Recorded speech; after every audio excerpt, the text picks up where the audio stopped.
प्रभू येशू ख्रिस्ताच्या प्रेमळ नावामध्ये मी पास्टर राजू ठाकूर पुणे महाराष्ट्र या ठिकाणातून पुन्हा एकदा आपले हार्दिक स्वागत करतो। प्रभू येशूच्या पवित्र नावामध्ये प्रभू येशू ख्रिस्ताची शांती, पवित्र आत्म्याची उपस्थिती आणि स्वर्गीय पित्याचं प्रेम आपल्या जीवनामध्ये सदैव स्थिर असो।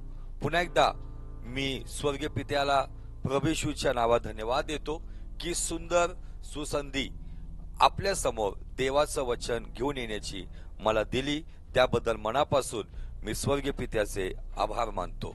त्याचप्रमाणे जीसस इंडिया टीव्ही चॅनलचे देखील मी आभार मानतो की उत्तम अशी सुसंधी देवाच्या सेवेसाठी एक उत्तम असा प्लॅटफॉर्म, उत्तम असा मंच या चॅनलवर मला मिळाला, म्हणून मी मनापासून त्यांचे देखील आभार मानतो।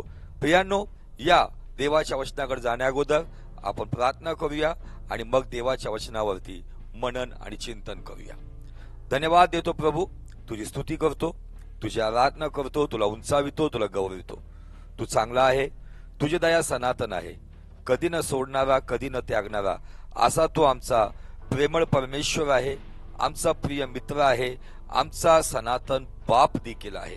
धन्यवाद देतो प्रभू तुझ्या कृपेबद्दल, तुझ्या अनुग्रहाबद्दल। आजच्या वचनातून प्रभू देव बाप्पा तू आमची भेट घे, आमच्या जीवनात कार्य कर, आमच्या आत्मिक, मानसिक, शारीरिक, भौतिक व कौटुंबिक या सर्व क्षेत्रामध्ये तुझ्या वचनाच्या द्वारे तू कार्य कर। तुझी इच्छा तुझ्या वचनाद्वारे आमच्या जीवनात प्रगट कर आणि प्रभू तुझ्या इच्छेने जीवन जगण्यासाठी तू आमचं सहाय्य कर। आजचं वचन ऐकणं व आजचं वचन सांगणं या दोन्ही गोष्टी ख्रिस्त येशूच्या गौरवी नावात स्वर्गीय पित्या तुझ्या गौरवासाठी हो।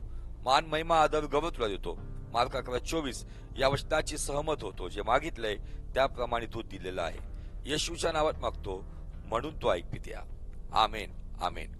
पुन्हा एकदा प्रभू येशूच्या पवित्र नावात आपल्या सर्वांचं मी स्वागत करतो आणि विशेष करून ज्या विषयावरती आपण मागच्या भागामध्ये अभ्यास केला किंवा मनन चिंतन केलं किंवा ज्यावरती आम्ही संदेश ऐकला, तो विषय होता नीतिमान जीवन।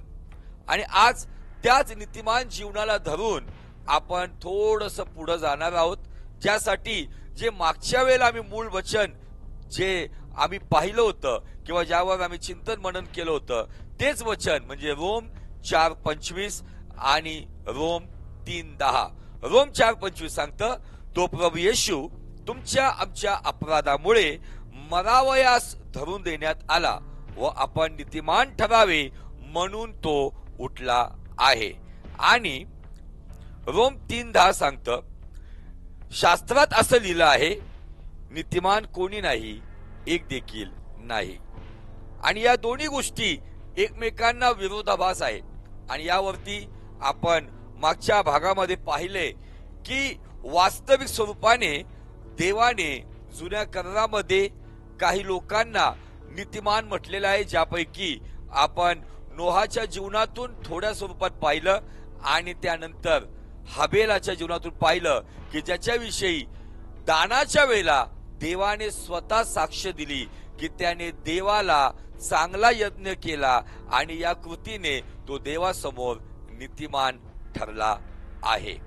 आणि आज पण आपण याच विषयाकडे थोडस गांभीर्याने पाहणार आहोत, परंतु आजचा विषय नीतिमान व्यक्तीबद्दलच आहे, नीतिमान व्यक्तिमत्व। जसं मागचा विषय होता नीतिमान जीवन, आता नीतिमान व्यक्तिमत्व आपण व्यक्तिशः काही देवाच्या सेवकांच्या जीवनातून पाहणार आहोत। जर रोम 3:10 प्रमाणे जर आम्ही विश्वास ठेवला की नीतिमान कोणी नाही, एक देखील नाही, तर बायबलमध्ये आम्हाला मागच्या एपिसोडमध्ये किंवा मागच्या भागामध्ये आम्ही पाहिलं, नोहाला एकदा नव्हे तर दोनदा नीतिमान म्हटलेलं आहे, हबेलाला नीतिमान म्हटलेलं आहे। अब्राम विश्वासाने नीतिमान ठरला, अब्रामाला ते नीतिमत्व मिळालं आणि त्याद्वारे तो नीतिमान ठरला। आणि मला सांगू द्या की येशू ख्रिस्ताला पण नीतिमान न्यायाधीश म्हणून पौलाने ओळख करून दिलेली आहे। पेत्र प्रभू येशू ख्रिस्ताला काय म्हणतो नीतिमान क्षेत्रात, थोडस आपण त्यामधूनही पाहूया। Thank you Jesus. पेत्राचं पहिलं पत्र 3 अध्याय आणि वचन 18 काय सांगतं ऐका. कारण आपल्याला देवाजवळ नेण्यासाठी ख्रिस्तानेही पापाबद्दल म्हणजे नीतिमान पुरुषाने अनीतिमान लोकांकरिता एकदा मरण सोसले. तो देह स्वरूपात जीवे मारला गेला आणि आत्म्यात जिवंत केला गेला. पेत्र प्रभू येशू ख्रिस्ताला नीतिमान पुरुष म्हणतो, पौल नीतिमान न्यायाधीश म्हणतो आणि त्या नीतिमान पुरुषाने तुमच्या आणि माझ्यासाठी मरण सोसलं. तो देहात मारण्यात आला, तो आत्म्यात जिवंत झाला. पौल रोम 4:25 मध्ये म्हणतो की तो उठला यासाठी की आम्ही नीतिमान ठरावे. आणि आज आपण व्यक्तिशः नीतिमान व्यक्तिमत्व पाहणार आहोत. आणि या नीतिमान व्यक्तिमत्वाकडे जात असताना आपण तिथेच जाऊ जिथे पहिल्यांदा बायबल नीतिमान व्यक्तीविषयी ज्या गोष्टी सांगतो. नोहाविषयी उत्पत्ती 6:9 प्रमाणे नोहाच्या वंशावळी येणेप्रमाणे नोहा हा आपल्या काळच्या लोकांमध्ये नीतिमान व सात्विक मनुष्य होता. नोहा देवाबरोबर चालला. आमेन, हालेलुया. 7वा अध्याय उत्पत्तीचा 1 वचन सांगतं, मग परमेश्वराने नोहाला सांगितले, तू आपल्या सगळ्या कुटुंबासह तारवात चल, कारण मी पाहिले आहे की या पिढीत तूच माझ्या पुढे नीतिमान आहेस. या गोष्टी आम्हाला जुन्या करारामध्ये पाहायला मिळतात. नव्या करारामध्ये नीतिमान ज्याला म्हटले, आम्ही नीतिमान व्यक्तिमत्व पाहत असताना नोहाला इब्री कराराचा लेखक काय म्हणतो त्याही गोष्टीकडे आपण लक्ष लावूया. इब्री करार पत्र याचा 11वा अध्याय आणि वचन 7. तोपर्यंत जे पाण्यात आले नव्हते, म्हणजे जो पाऊस पडणार होता, जी जलसमाधी त्या काळामध्ये सर्व पतित सृष्टीला मिळणार होती, ते पाहण्यात आलं नव्हतं. त्याविषयी जो न्याय होणार होता पाण्याच्या द्वारे, त्याविषयी नोहाला सूचना मिळाली. एक आनंदाची गोष्ट ही आहे की परमेश्वर माझा नीतिमान ज्याला म्हणतो त्याला सर्व गोष्टी कळवतो, त्याला सर्व गोष्टीची सूचना देतो. आणि बायबल सांगतं त्याविषयी नोहाला सूचना मिळाली आणि आदरयुक्त भयाने त्याने आपल्या कुटुंबाच्या तारणासाठी विश्वासाने ताबू तयार केले. त्या विश्वासाच्या द्वारे त्याने जगाला दोषी ठरवले आणि विश्वासाने प्राप्त होणारे जे नीतिमत्व याचा तो वतनदार झाला. आज कोणीतरी जमिनीचा वतनदार असेल, कोणीतरी धनाचा वतनदार असेल, कोणी लोकांवरती वतनदार असेल, कोणी ज्ञानाने वतनदार असेल. परंतु नोहाविषयी सांगण्यात आलं की त्यांनी जे पाहण्यात आलं नव्हतं, जी गोष्ट कधी घडली नव्हती, पाऊस जगाला माहित नव्हता, जे पाहण्यात आलं नव्हतं, बायबल सांगतं त्याविषयीची सूचना मिळाल्यावर त्याने देवाच्या त्या आज्ञेचा आदरयुक्त भयाने, रेव्हरंट फिअर, आदरयुक्त भयाने आपल्या कुटुंबाच्या तारणासाठी विश्वासाने ताबू तयार केला. तो ताबू तयार करत असताना जग त्याच्यासाठी एक हास्यास्पद परिस्थिती निर्माण करत होतं. लोक त्याला चिडवत असतील, त्याच्या कुटुंबाला चिडवत असतील, त्याच्या परिवाराला चिडवत असतील, त्यांची चेष्टा केली जात होती. परंतु नोहाला माहिती होतं देवाने जे सांगितले ते देव करणारच आहे. पण त्याचबरोबर तो लोकांसाठी त्या ठिकाणामध्ये तो तारू एक प्रकारची चेतावणी होती आणि लोकांना तो नाना प्रकारच्या पद्धतीने तो सांगण्याचा प्रयत्नही करत होता. परंतु त्याआधी बायबल असं सांगतं की त्याने जगाला आपल्या त्या विश्वासाच्या द्वारे दोषी ठरवलं आणि तो नीतिमत्व याचा वतनदार झाला. नीतिमत्व ज्याला मिळतं तो नीतिमान होतो. मग कसं आम्ही म्हणू शकतो रोम 3:10 प्रमाणे नीतिमान कोणी नाही, एक देखील नाही. जुन्या करारामध्ये आम्हाला एक व्यक्ती दिसतो, ज्याचं नाव नोहा आहे, जो नीतिमत्वाचा वतनदार झाला, जो नीतिमान ठरला. त्याच्याविषयी इब्री पत्र यामध्ये आम्हाला पाहायला मिळतं. पण याच नोहाविषयी पेत्र काय म्हणतो तेही आपण पाहूया. पेत्राचं दुसरं पत्र, दुसरा अध्याय आणि वचन 5. ज्याने प्राचीन जगाची गय केली नाही, तर अभक्तांच्या जगावर जलप्रलय आणला आणि नीतिमत्वाचा उपदेशक नोहा याचे 7 जणांसह रक्षण केलं.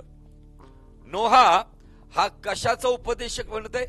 नीतिमत्वाचा उपदेशक. मला सांगू द्या प्रियांनो, जे कोणी मला पाहणारे देवाचे सेवक सेविका असतील, या दिवसामध्ये तुम्ही आणि मी जग आणि जगाच्या पद्धतीचे जे उपदेशक आहेत, जे केवळ मनुष्याच्या कानाला गोडावा देणारे, अंतःकरणाला खुश करणारे आणि मनुष्याला संतुष्ट करणारे उपदेशक नसावेत. तो नोहा नीतिमत्वाचा उपदेशक होता. तुमचं आणि माझं नीतिमत्व ख्रिस्त येशू मध्ये प्रगट झालेलं आहे. तुम्ही आणि मी ख्रिस्ताचं नीतिमत्व प्रगट करणारे उपदेशक असलो पाहिजे. नोहाची ओळख आहे. इब्रिकराचा लेखक त्याला नीतिमत्वाचा वतनदार म्हणतो. प्रभूचा शिष्य पेत्र नोहाला नीतिमत्वाचा उपदेशक म्हणतो. इब्रिकराचा लेखक त्याला वतनदार म्हणतो नीतिमत्वाचा, परंतु पेत्र जो प्रभूचा शिष्य आहे तो नोहाला नीतिमत्वाचा उपदेशक म्हणत आहे. नोहाचा काळ कधी, पेत्राचा काळ कधी, पण पवित्र आत्म्याने इब्रिकराच्या लेखकाला आणि पेत्राला, या दोन्ही सेवकांना पवित्र आत्म्याने सुंदर रीतीने इतक्या वर्षा अगोदर, हजारो वर्षा अगोदर ते प्रकाशन किंवा ते प्रगटीकरण नोहाविषयी दिलं की नोहा हा नीतिमत्वाचा वतनदार आणि नोहा नीतिमत्वाचा उपदेशक. आज या जगाला नीतिमत्वाचा उपदेश देणं खूप गरजेचं आहे. रोटी कपडा मकान यावरतीच कुठंतरी आज उपदेश येत आहेत. मनुष्याला केवळ या जगाकडेच लक्ष केंद्रित करणारे संदेश येत आहेत. आपली संतुष्टी, लक्झरीज लाईफ, कम्फर्ट झोन याच गोष्टीविषयी आज कुठंतरी लोकांना त्या ठिकाणामध्ये खिळवून ठेवण्यात येत आहे. पण तुमच्या आणि माझ्यासाठी एक नीतिमान व्यक्तिमत्व हजारो वर्षापूर्वी या जगामध्ये होऊन गेलं आणि ते व्यक्तिमत्व, नोहाचं व्यक्तिमत्व आज आम्हाला शिकवत आहे की आम्ही काय सेवा केली पाहिजे. त्या काळामध्ये कदाचित त्याची खिल्ली उडवण्यात आली असेल, त्या काळामध्ये त्याला कदाचित लोक हसले असतील, परंतु नोहा ज्याच्याविषयी तो नीतिमान का आहे? कारण तो देवाबरोबर चालत होता, तो देवा पुढे होता. त्याने काही लोकांचे अनेक अभ्यास आहे, कोण म्हणतं 100 वर्ष, कोण म्हणतं 120 वर्ष, त्याने लोकांना सुवार्ता सांगितली आणि जो न्याय जलप्रलयाच्या द्वारे होणार आहे त्याविषयी लोकांना त्यांनी सांगितलं. परंतु लोकांनी त्याची थट्टा केली, लोकांनी त्याच्यावर विश्वास ठेवला नाही. परंतु त्या तारूला ज्या पाण्यावरती तरंगताना पाहिलं त्यावेळेला लोक शुद्धीवर आले, लोक त्या तारवाकडे पळाले. कदाचित लोक म्हणत असतील, नोहा बाबा तो तारूचा दरवाजा उघडा, परंतु तारूचा दरवाजा आतून बंद नव्हता, तर बाहेरून स्वतः देवाने बंद केला होता. म्हणून प्रियांनो, नीतिमान व्यक्तिमत्व आमच्या जीवनासाठी खूप गरजेचं आहे. जुन्या करारामध्ये हा व्यक्ती नोहा आम्हाला आज एक संकेत देत आहे. नीतिमान जीवन खूप गरजेचं आहे. त्या जलप्रलयामध्ये नीतिमान आणि नीतिमानाचं कुटुंब, त्यांचाच बचाव झाला, त्यांचं तारण झालं.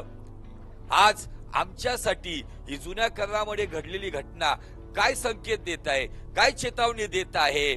नव्या कराराचे विश्वासणाऱ्यांसाठी नीतिमान जीवन खूप जगणं गरजेचं आहे. नव्या कराराच्या लोकांनी नीतिमान जीवन तर जगावंच आणि त्याचबरोबर ख्रिस्त म्हटलेल्या तारूमध्ये स्वतःला, आपल्या कुटुंबाला, आपल्या लोकांना सुरक्षित नेऊन पोचवावं. कारण लवकरच ख्रिस्ताचं येणं होणार आहे, जो आपल्या नीतिमान लोकांना घेऊन जाणार आहे. जे राहतील त्यांच्यासाठी जग चांगलं नसणार, तारणाची योजना नसणार, अनेक क्लेशातून, समस्यातून, संकटातून जावं लागणार आहे. म्हणून या कृपेच्या काळामध्ये बायबल सांगतं, भीत भीत कापत कापत आपलं तारण साधून घ्या. त्या देवाच्या मागे या. तो नीतिमान पुरुष जो आमच्यासाठी वधस्तंभावरती मारण्यात आला, जो आमच्यासाठी कबरेत गाडण्यात आला, तो आमच्यासाठी कबरेतून बाहेर आला, तो आमच्यासाठी उठला, यासाठी की आम्ही नीतिमान ठरावं. हे एक व्यक्तिमत्व आम्हाला पाहायला मिळतं. आणि मागच्या भागामध्ये आम्ही नोहाबरोबर काईन आणि हाबेलाच्या जीवनातूनही पाहिलं, ज्याच्याविषयी बायबल आम्हाला इब्रिकरास पत्र याचा 11 अध्याय आणि वचन 4 मध्ये सांगतं, हाबेलाने विश्वासाने काईनापेक्षा अधिक चांगला यज्ञ केला, जेणेकरून तो नीतिमान आहे अशी त्याच्याविषयी साक्ष देण्यात आली. ती साक्ष देवाने दानांच्या वेळी दिली आणि तो हाबेल मेला असूनही त्या विश्वासाच्या द्वारे अद्याप बोलत आहे. आमेन, हालेलुया, प्रेज द लॉर्ड. हाबेलाने अशी कोणती गोष्ट केली ते समजून घेण्यासाठी आम्हाला उत्पत्तीचा 4 अध्याय आणि वचन 4 मध्ये जावं लागल. उत्पत्ती 4:4 मध्ये हाबेलाने कशा स्वरूपाचं देवाला आवडणारा यज्ञ केला, त्या यज्ञाकडे थोडस आपण बारकाईने लक्ष लावूया. उत्पत्तीचं पुस्तक 4 अध्याय आणि वचन 4, लक्षपूर्वक ऐका. हाबेलाने आपल्या कळपातील प्रथम जन्मलेल्यातून म्हणजे त्यातल्या पुष्टतून काही अर्पण आणले. परमेश्वराने हाबेल व त्याचे अर्पण यांचा आदर केला. तुम्ही म्हणता यात विशेष काय ऐकायला मिळते? हाबेलाने अर्पण केलं, परंतु अर्पणापूर्वी बायबल सांगतं परमेश्वराने हाबेल व अर्पण याच्यामध्ये वय. देव पहिले आमचं अर्पण स्वीकारतो. देव आमचं अर्पण म्हणजे आमचं जीवन कसं आहे हे स्वीकारतो.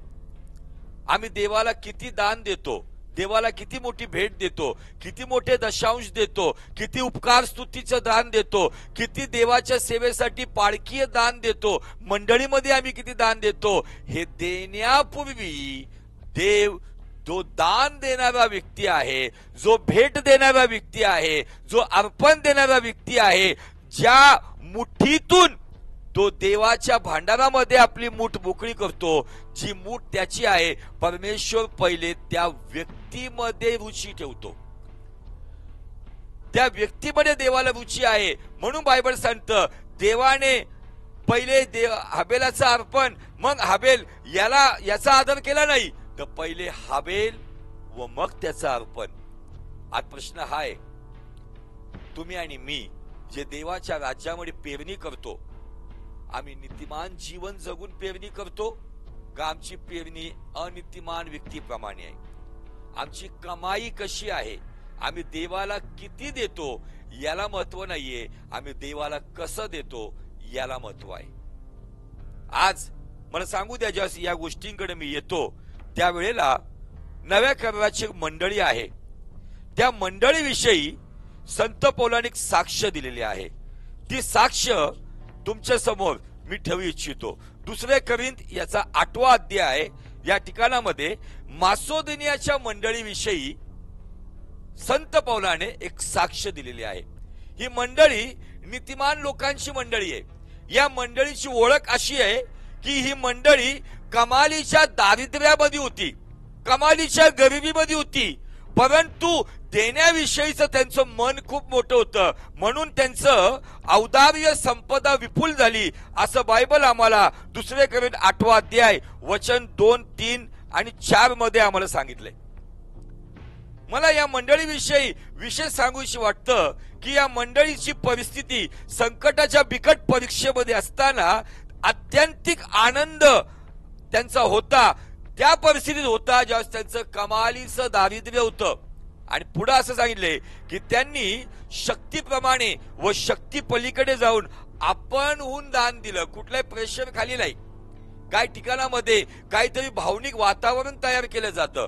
काही ठिकाणामध्ये थोडं प्रेशराईज केलं जातं, काही ठिकाणी वचनाचा काहीतरी बेस घेऊन लोकांना कुठंतरी भावनिक करून दान उकळण्यात येतं. मग कोण सोनं टाकतं, पण काय टाकतं, आम्हाला कोणाचा न्याय करायचा नाही. परंतु मासोदिन्याची मंडळी या ठिकाणामध्ये बायबल आम्हाला सांगतं की तिने शक्तीप्रमाणे शक्ती पलीकडे आपण होऊन देवाच्या राज्यात दान दिलं, अशी मी साक्ष देतो, असं संत पौल म्हणतो. आणि पुढे म्हणतो, त्यांनी आम्हाजवळ आग्रहपूर्वक मागितले की पवित्र जनांची सेवा करण्यात आम्हाला सहकार्य करू देण्याची कृपा व्हावी.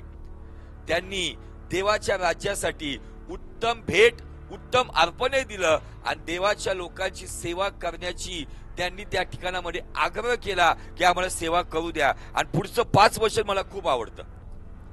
2 Corinthians 8:5 सांगतं, आम्हाला आशा होती त्याप्रमाणेच केवळ नव्हे तर त्यांनी प्रथम आपणास स्वतःच प्रभूस दिले आणि देवाच्या इच्छेने आपणास आम्हालाही दिले. 2 गोष्टी आहेत या ठिकाणामध्ये. त्यांनी प्रथम आपलं जीवन देवाला दिलं, मग आपली कमाई देवाला दिली. या गोष्टी आम्हाला पाहायला मिळतं. हाबेलाच्या जीवनामध्ये हाबेल देण्याच्या द्वारे नीतिमान का ठरला? आज बरेच लोक म्हणतात आम्ही प्रामाणिकपणे देतोय, दशांश देतोय, उपकारचित देतोय, पण आमच्या जीवनामध्ये बरकतीचे आशीर्वाद अजून आम्हाला मिळत नाहीयेत. का मिळत नाहीये? मी दान दिल्याने मला बरकत मिळत नाही, पण मी माझं जीवन देवाला दिल्याने मला आत्मिक, मानसिक, शारीरिक, भौतिक आणि कौटुंबिक या सर्व क्षेत्रामधले आशीर्वाद, बरकत, आरोग्य, सर्व गोष्टीमधलं यश सर्व प्रकारे मिळतं. कधी? ज्या वेळेला मी माझं जीवन प्रथम देवाला देतो. आज बरेच लोक मेंबरशिपने ख्रिस्ती असतील, पण मला प्रश्न हा आहे का आमची मेंबरशिप चर्चपेक्षा देवाच्या राज्यामध्ये झाली का? आमचं सभासत्व देवाच्या राज्यामध्ये रजिस्टर्ड झाले का? ते कधी होईल?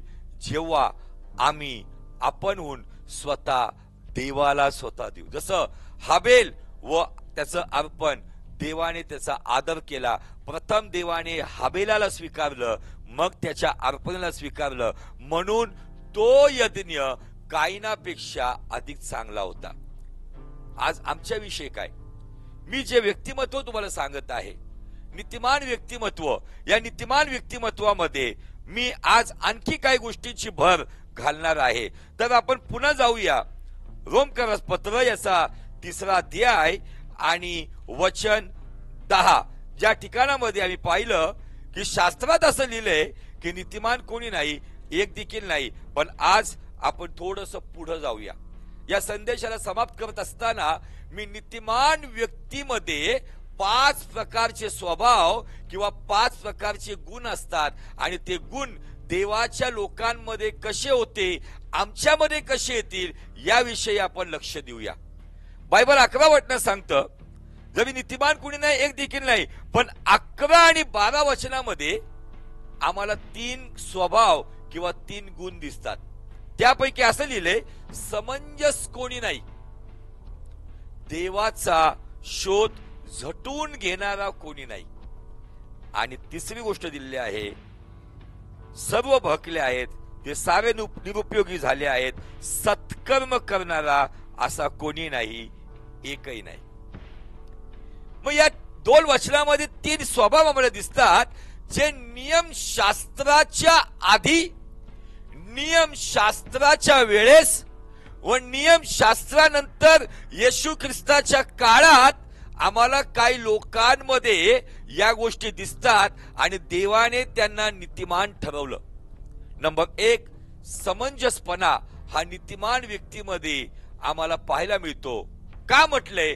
कारण 10 वचन सांगतं नीतिमान कोणी नाही, एक देखील नाही, परंतु 11 वचन सांगतं समंजस कोणी नाही, देवाचा शोध झटून करणारा कोणी नाही आणि सत्कर्म करणारा कोणी नाही. म्हणजे 3 गोष्टी आम्हाला या ठिकाणामध्ये पाहायला मिळतात. नंबर 1 समंजसपणा, नंबर 2 देवाचा शोध, नंबर 3 शेवटी सत्कर्म. आणि या 3 गोष्टी कदाचित आम्ही जुन्या करारानुसार पाहतो, पण नव्या करारानुसार 2 गोष्टी आम्हाला नीतिमान व्यक्तीच्या जीवनात पाहायला मिळतात. याकोबाचं पत्र याचा 5वा अध्याय आणि वचन 16 मध्ये पाहायला मिळतं. तेव्हा तुम्ही निरोगी व्हावे म्हणून आपली पातके एकमेकांजवळ कबूल करून एकमेकांसाठी प्रार्थना करा. आणि याच वचनामध्ये असं लिहिलंय, नीतिमानाची प्रार्थना कार्य करण्यात फार प्रबळ असते. Hallelujah, praise the Lord. जर नीतिमान कोणी नाही, एक देखील नाही, तर इब्री 10:38 सांगतं, माझा नीतिमान विश्वासाने जगेल. याकोब 5:16 सांगतं, नीतिमानाची प्रार्थना कार्य करण्यात फार प्रबळ आहे. मग या वचनांविषयी काय म्हणणार आम्ही? तुमची प्रार्थना प्रबळ केव्हा होती? ज्यावेळेस तुम्ही नीतिमान जीवन जगता. तुम्ही नीतिमान जीवन कसं जगता? नीतिमान व्यक्तिमत्वाने जगता. आणि ज्यावेळेस त्या व्यक्तिमत्वाने तुम्ही प्रार्थना करता, निश्चित बायबलचा परमेश्वर वचनाला स्वतः बांधील आहे आणि तो म्हणतो नीतिमानाची प्रार्थना कार्य करण्यास फार प्रबळ असते. म्हणजे नव्या करारात आम्हाला 2 स्वभाव दिसतात नीतिमान व्यक्तीचे. नंबर 1 असं लिहिलंय की तुम्ही निरोगी व्हावे म्हणून आपलं पाप एकमेकांजवळ कबूल करा. म्हणजे चुकणाऱ्याने क्षमा मागावी आणि चुकलेल्याला क्षमा करावी. म्हणजे नव्या करारानुसार नीतिमान व्यक्तीमधला पहिला स्वभाव आहे क्षमाशील. क्षमा करून मग पुढे दिले एकमेकांसाठी प्रार्थना करा. दुसरा स्वभाव आहे प्रार्थनाशील. तर मला सांगू द्या, आपण नीतिमान व्यक्तीच्या व्यक्तिमत्वामध्ये हे 5 गुण किंवा 5 स्वभाव आपण थोडंसं करूया. नव्या कराराला प्राधान्य देऊन आपण प्रथम नीतिमान पुरुष जो आमचा प्रभू येशू ख्रिस्त, नीतिमान न्यायाधीश आमचा प्रभू येशू ख्रिस्त, त्यांनी या जगाला क्षमेचा संदेश दिला. तो स्वतः प्रार्थनाशील होता, म्हणून नीतिमान पुरुष जो या जगात असताना तो क्षमा करत गेला. म्हणून नीतिमान व्यक्तीमध्ये तुम्ही आणि मी जर नीतिमान व्यक्तिमत्वामध्ये चालत असताना आमच्या जीवनामध्ये क्षमाशीलता असली पाहिजे. नंबर 2 प्रार्थनाशील. नंबर 3 रोम 3:10-11-12 असं लिहिलेलं आहे की नीतिमान कोणी नाही, एक देखील नाही. पण पुढे असं दिले, समंजस कोणी नाही. म्हणजे आम्हामध्ये समंजसपणा असला पाहिजे. 3ऱ्या क्रमांकावरती समंजसपणा, 4थ्या क्रमांकावरती देवाचा झटून शोध आणि 5व्या क्रमांकावरती सत्कर्म. नीतिमान व्यक्तिमत्वामध्ये या 5 गोष्टी देव प्रामुख्याने पाहतो. आणि असा नीतिमान व्यक्ती ज्या वेळेला प्रार्थना करतो, अशा नीतिमान व्यक्तीच्या प्रार्थनेने अद्भुत गोष्टी होतात. हिंदीमध्ये या वचनामध्ये असं लिहिलेलं आहे की धर्मी की प्रार्थना के प्रभाव से बहुत कुछ हो सकता है. मराठीमध्ये दिलेलं आहे नीतिमानाची प्रार्थना कार्य करण्यास फार प्रबळ आहे. सवाल हा आहे, प्रश्न हा आहे की माझी नुसती प्रार्थना आहे का नीतिमानाची प्रार्थना आहे? नीतिमान व्यक्तिमत्वामध्ये या 5 गोष्टी खूप गरजेच्या आहेत प्रियांनो. यामध्ये पहिली गोष्ट आहे ती आमच्या जीवनामध्ये सदैव क्षमाशील, आमच्या जीवनामध्ये सदैव प्रार्थनाशील, आमच्या जीवनामध्ये ज्यास आम्ही सदैव क्षमाशील होतो, सदैव प्रार्थनाशील होतो, त्याच गोष्टी आपल्याला समंजसपणा देते. आणि तो समंजसपणा देवाच्या भयात देवाचा झटून शोध करायला शिकवते. आणि अंतिम गोष्टीमध्ये शेवटल्या पायरीवरती आम्हाला सत्कर्म करायला शिकवते. आमेन. मी निश्चित विश्वास ठेवतो या 5 स्वभावांच्या द्वारे, 5 या गुणांच्या द्वारे नीतिमान व्यक्तीचं जीवन कुणासाठी तरी आदर्श ठरू शकतं. हे 5 स्वभाव आणि या 5 स्वभावाच्या द्वारे तुमच्या जीवनामध्ये 5 पदरी सेवा देखील परमेश्वर ऍक्टिव्हेट करू शकतो. तर निश्चित मला सांगू द्या, या संदेशाच्या अंताकडे येत असताना मी या 5 गोष्टी तुमच्या समोर ठेवलेल्या आहेत. का? नीतिमान मी येशूच्या पुनरुत्थाने ठरवलं गेलेलं आहे. पण का नीतिमान व्यक्तीचे हे 5 स्वभाव किंवा हे 5 गुण माझ्या जीवनात आहे का? मी क्षमाशील आहे का? मी माफी मागतो का? मी माफ करतो का? का अजूनही कडूपणामध्ये मी अजून चालत आहे? माझ्यामध्ये कडूपणा असेल, माझी प्रार्थना कधीच काम करणार नाही. नीतिमान व्यक्तीच्या मनामध्ये कुणाविषयी कडूपणा नसतो, तो सदैव क्षमाशील असतो. या प्रार्थना करून आपण थांबूया. प्रभू परमेश्वरा, मी प्रार्थना करतो या सर्वांच्या जीवनात तू कार्य कर.